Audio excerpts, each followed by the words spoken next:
Il y a un mec sur YouTube qui a créé une chaîne qui s'appelle Rude Lion Ouais, Kemar Tribute. Big je- up à lui. big up à lui, ouais. Je suis souvent ce qu'il fait, ouais. Au vu des circonstances tragiques de la disparition de Rude Lion, Mm. est-ce qu'on peut allier vie de Kaira et vie artistique? Alors, c'est compliqué ça. Mhm. Il s'est passé quelque chose dans le monde du rap, c'est que quand les maisons de disques ont commencé à s'occuper, à s'intéresser à nous, ils voulaient bien avoir les Kaira, Mhm. puissent leur apporter du fric. Sauf que ils finissaient par nous expliquer comment il fallait faire. Et nous, on leur a expliqué qu'ils n'avaient rien à nous expliquer. Tu vois, je veux dire, puisque tu es parti, t'es venu nous chercher. Si tu es venu nous chercher, c'est qu'on s'est déjà fait un nom sans toi. Donc si maintenant, tu viens nous chercher parce qu'on s'est fait un nom, mais la caillasse, on fait le reste. Mhm. Tu vois. Mais les maisons de disques, elles ne marchent pas comme ça. Elles finissent par t'expliquer qu'il faut édulcorer ton message, devenir plus accessible. Et en fait, on n'était pas accessible. Donc ça a mal fini. Mais tout le monde sait que Expression Directe et les maisons de disques, c'était pas une grande histoire d'amour. Donc, en plus, on n'avait pas de manager officiel. Parce que je crois que les managers officiels ne s'intéressaient pas à nous. Donc on était en direct avec les directeurs artistiques et compagnie. Et ils ont fini par nous dire qu'ils n'avaient pas envie de travailler avec nous parce qu'ils avaient peur. Tu vois. Alors qu'on n'était pas spécialement méchants. Hein. Sauf que je pense que c'est deux mondes différents. Donc oui, c'est possible, mais je pense que dans ces cas-là, il faut un manager, il faut quelqu'un qui nous représente, mais pas en direct. Tu vois, nous, on était trop là. On était trop présents. On squattait les Mhm. maisons de disques. C'était devenu un peu notre deuxième maison.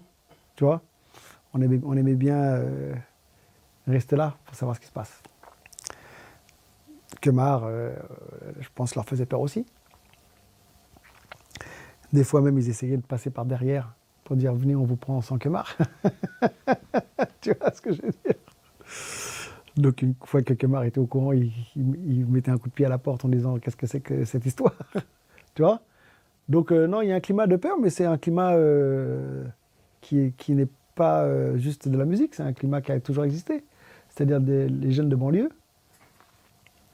avec des mecs qui ont fait des écoles de commerce ou je sais pas trop quoi, qui connaissent rien de notre musique, qui pensent juste chiffres et promotion.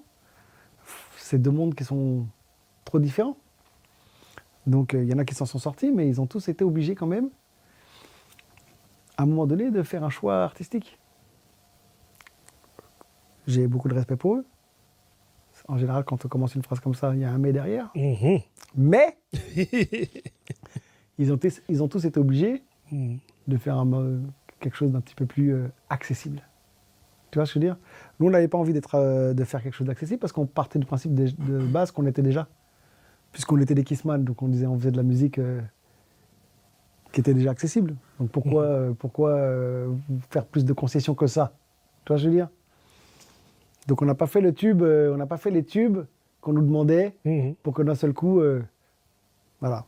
Mais je pense vraiment que s'il y avait quelque chose à faire, s'il fallait refaire cette chose-là, il aurait fallu trouver un manager qui parle leur langage, tu vois, pour que les choses se passent mieux. Mais nous, on était en direct avec eux, donc ça se passait pas bien. Ils nous ont demandé de partir.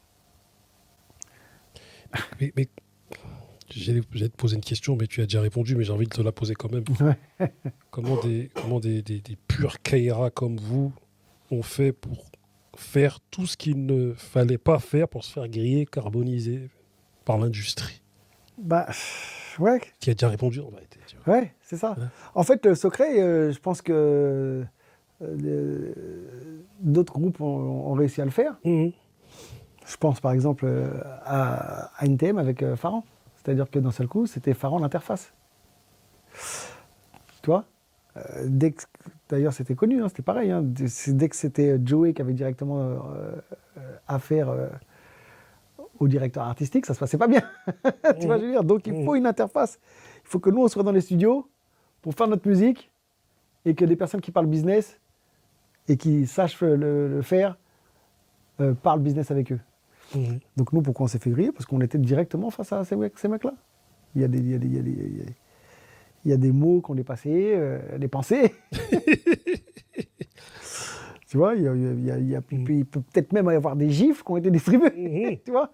Et les mecs ne sont pas habitués à ça. Enfin, ils ne sont pas là pour ça non plus, en fait. En même temps, je te dis, c'est des gens qui ont fait des études pour vendre des produits, tu vois. Donc oui, on a été grillés. Je crois en avoir déjà parlé, mais il y avait des gens qui nous appelaient dans les maisons de disques. Nous, on pensait que c'était pour parler de projets. Et en fait, les mecs n'avaient juste que la curiosité de savoir qui étaient ces mecs-là. C'est les sales gosses du rap français, quoi. Tu vois ce que je veux dire? Donc, on avait des gars dans les couloirs qui disaient ils ne vont jamais vous signer. Hein. Tout ce qu'ils voulaient voir, c'était à quoi vous ressembliez. Tu vois ce que je veux dire? Donc, il n'y a pas de regret par rapport à ça, quoi. On a fait en fait, quand on fait le compte, on n'est pas resté si longtemps que ça en maison de disque. Nous, on s'est fait connaître en 94 avec Mon Esprit part en couille. Il a été prévu qu'on fasse un album, mais Kemar a fait un petit stage entre-temps, donc nous, on était tout seuls. Donc en attendant, on a fait Guet-apens avec Tintin. D'accord, c'est pour ça que vous avez fait le Guet-apens. D'accord, ouais, ok. on a Yes. fait Guet-apens. J'allais te poser la question, comment se fait que vous avez sorti Guet-apens avant de sortir l'album On devait faire un album Express D, ouais. Et puis on attendait le retour de Kemar. Et on a fait, justement, Tintin et moi, on avait un grand amour pour la musique new-yorkaise. Donc on a dit, viens, on fait un album plus new-yorkais, tous les deux, quoi. Où on invitait les frères et tout ça, quoi. C'est là qu'on a rencontré Mustadi et le DAB System, qui a beaucoup participé à la réalisation de Guet-apens. Et ensuite, quand il est sorti, on a pu se pencher sur l'album d'Express D. Donc tu vois, Guet-apens, on l'a fait en indé. Alors que on a sorti l'album en 98, Le bout du monde, où là, c'était l'album d'Express D. On n'a fait qu'un album. C'est vrai. Après, ils nous ont remerciés. Tu vois, parce qu'il y avait les histoires avec Bustaflex, machin. Et les mecs se sont dit, non, tout ça ne nous intéresse pas. D'ailleurs, t'as vu, pour revenir un peu sur cette histoire avec Bustaflex, on va pas... Oui, on en a déjà parlé 20 000 fois. D'ailleurs, voilà, je l'aime beaucoup. Voilà. Nice. Oui, c'est du passé, c'est du passé. Voilà, exactement, tu vois. Et elle était belle, cette réconciliation, le jour de... Ouais, c'était une belle image, ouais. C'était franchement une belle image, tu vois. Et moi, ce que je me dis, c'est que... T'as vu, nous, à la récré, il y a quelques temps, avec Iqbal, on a débattu autour du thème suivant. Y a-t-il une date de péremption pour le rap de rue? Qu'en penses-tu? Parce que quelque part, vous, comme des groupes même, parce que tu m'as parlé de Guet-apens, mais dans Guet-apens, Rof, je crois que c'était sa première apparition, il me semble. Ouais. Il y avait Kerry James aussi dessus. Dans Guet-apens, il y avait le Diabus System, Abuse, les spécialistes, Tepa. Bien sûr. Sa nièce, il me semble qu'elle était aussi. Oui. Je sais plus. Est-ce qu'elle était sur Guet-apens. Sur Guet-apens. Peut-être. Non, on l'a découvert sur Invincible Armada, il me semble. Sur Invincible Armada, je pense qu'elle n'était pas encore là. J'embrasse Princesse Alice. Exactement. Grand big up à elle. Je discute un peu avec elle pour qu'on fasse des émissions avec elle, mais elle est en mode attends. Ouais. Tu vois. Et du coup, vous quoi, avec d'autres, vous avez été un peu les précurseurs de ce rap de rue, tu vois. Avant même la Mafia qu'un Free, en vérité, tu vois. C'est pour ça que vous êtes bien entendu même avec eux. Oui, je dirais que c'est plus ou moins en même temps. Ouais. Plus ou moins en même temps, ouais. Du coup, voilà, nous, on a posé cette question à Iqbal, qui lui-même est le frère de Rof. On l'a dit, est-ce qu'il y a une date de péremption pour le rap de rue, selon toi? Pour le rap de rue, je pense, oui. Parce que, frère, à un moment donné, on n'est plus dans la rue. Alors, donc, faire du rap de rue quand tu n'es plus dans la rue, ça va sonner faux. Tu vois ce que je veux dire? Même si je ne suis pas à fond dans ce qui se passe aujourd'hui, je vois bien que les mecs qui rappent aujourd'hui, les jeunes, quoi, sont dans leur réalité.